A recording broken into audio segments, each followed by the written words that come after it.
You all stood up there and said you will not allow Trump to come in here and get these illegals. Yeah, you can smile. We're in a $1 billion deficit.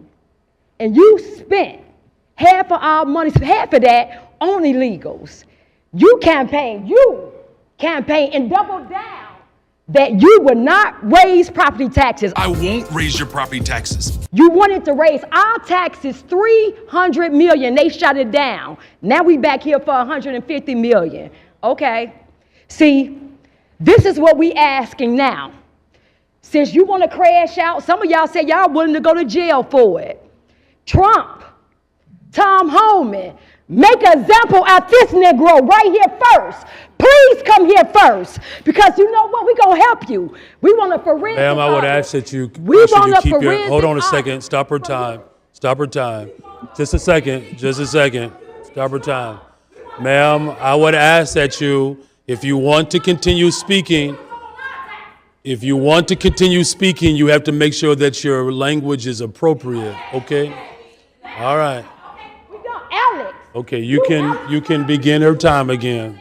You're going to spend our tax dollars to go, Michael Rodriguez, you said to take Trump to court to protect these illegals. That's cool, because we about to make all of y'all aldermen famous. Y'all think this is how it's going to ride? I think not. Flip Chicago red. We not playing. This was going to happen to you. You got Cash Patel and Pam Bundy that you're going to have to deal with sooner than later. Then it's going to be an audit. Next, it's going to be an investigation. Then it's going to be an indictment. Conviction. That's what's going to happen to you. Mr. Brandon Johnson, I'm up here. I am speaking right now, so I would love your undivided attention, please. I'll wait. So this just proves to you the lack of leadership that you show in this city. You can't even give me straight eye contact.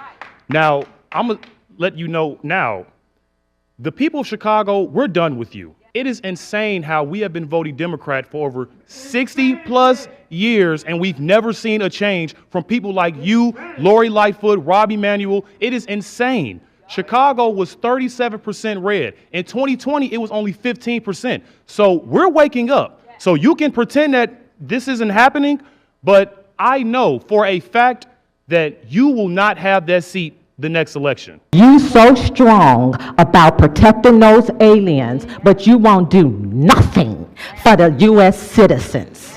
I got a great way how we can, what we can do with this budget. First, let's start with cutting off illegals, getting free everything. Free housing, free schooling, free food. Yeah, let's start with that. That'll save us a lot of money. What, $600 million? Let's start there. Then let's start with your salary. You are going down in history as the worst mayor in America. Let's start with cutting yours.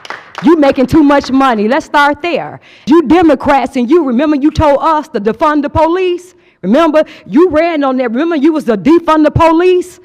Let's start with that. Let's defund the police detail that you have. And let's put the police back in our neighborhood, because we're not for defunding the police. Won't you just practice what you preach? Remove all the details. We saw you coming in today. You had all the police presence. So let's take some of that away. So let's talk about what we just saw.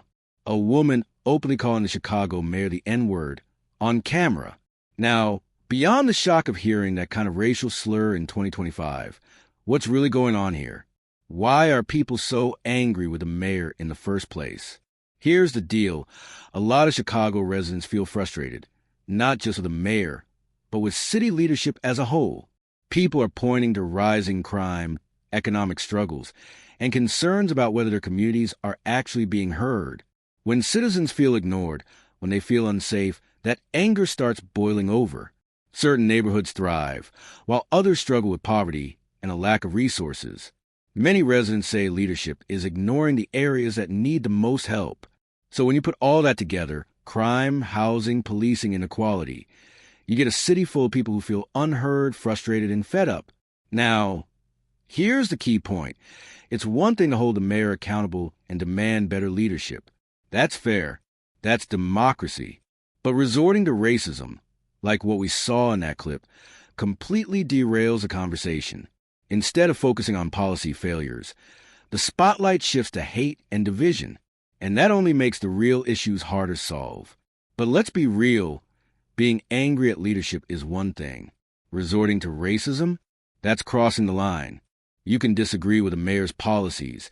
You can call them out for failing the city, but you don't get a pass to dehumanize them with racist language. That only makes the problem worse. Here's where I want to bring you in. Do you think the anger we're seeing is more about failed leadership and frustration with the system? Or is this just an excuse for some people to let out their racist views?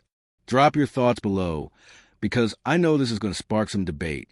And hey, if you think conversations like this need to be out there, make sure you hit like, share this video, and of course, subscribe so we can keep breaking these things down together.